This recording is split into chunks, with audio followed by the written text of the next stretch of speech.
Enjoy yoga? Please stop. You're promoting white supremacy. Srina Gandhi, a professor of religious studies at Michigan State, argued in a recent piece that, quote, the explosion of yoga studios, yoga video, apps, yoga pants, and other yoga swag over the past 2 decades is evidence, you guessed it, of systemic racism built on, quote, the labor of black people and people of the global South. Kathy Rue is the founding publisher of Catalina magazine. More than that, she is our guide to the changing landscape of 2018 and the deepest recesses of the lunatic left. And we're glad to see you as always, Kathy. So yoga is racist. How is that? Well, according to this article, many white people who do yoga, and it's mostly white people who do yoga, so few of them understand the culture, the history, and the religion behind yoga, and they're simply enjoying it for the physical aspects of it.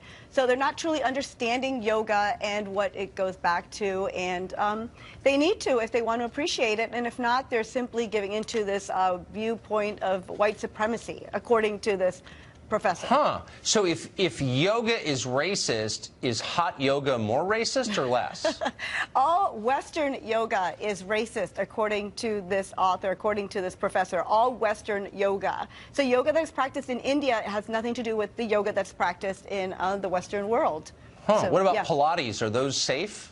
Pilates was not discussed in the article. It's Western yoga as a whole. It's being practiced by white people, white women, upper class, middle class people, not minorities, not Latinos, not immigrants. Yeah, so this is a white sport, a white activity. Well, that right there is suspect. Okay, so, you know, call the police. What about Taekwondo?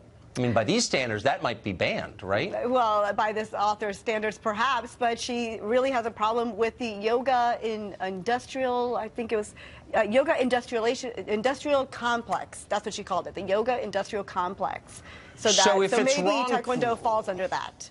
If it's wrong for people in the West to practice yoga, is it wrong for people in the rest of the world to use the internet, which was created here?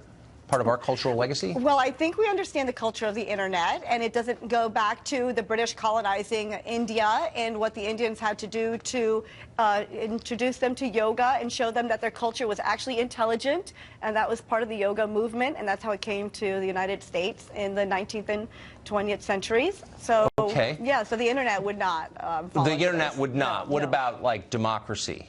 I mean, that was invented by the Greeks in the West, right. Basis of Western civilization. No, then again, no. Yoga was a way for the Indians to show their colonizers that they were intelligent and that they had this wonderful... Where do you read your history? It's totally wrong.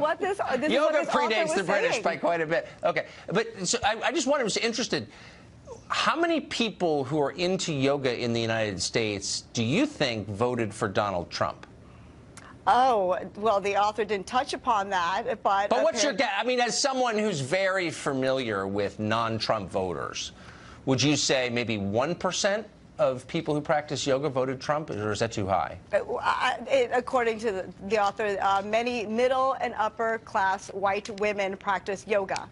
So those people who fit into that category and are Trump supporters voted for Trump. So are you struck by the fact that that series of descriptors, upper middle class, white, like that's kind of the whole argument on the left now. So anything that has those words attached is just bad just because, and anything that doesn't is superior to that. Yeah, according to this article, those are the people who practice yoga and do not understand immigrants and minorities and what they're going through, and perhaps have more privilege and are able to experience yoga and other things that other groups cannot experience. So last question, if in a multicultural society, which we live in, and I'm for the basic principle, which is there are cool things about other cultures and you should enjoy them, when do the rules change? So we live in a multicultural society, but you're not allowed to enjoy cool things from other cultures, or if you do, you have to feel guilty about it. How does that work? Well, the author said by no means don't stop doing yoga, but if you do it, understand that you're only understanding an eighth of it, that there's so much more to yoga. So understand what people went through to introduce this to you from their culture to your culture. So have an appreciation. Don't just take advantage of it and buy the yoga gear and take advantage of this wonderful tradition that was brought to you by another culture. Interesting. Yeah. I mean, I haven't tested it, but I suspect downward dog is harder to enjoy if you're hating yourself while you do it, wouldn't you think? I don't think anyone would hate themselves. They would just know more That's about the point, it. of They should know course. more about downward More dog. self-loathing. Kathy, it's great to see you as always. You really are our Sherpa, and we appreciate it. Sorry, Sherpa, different culture. No offense intended. We'll be right back.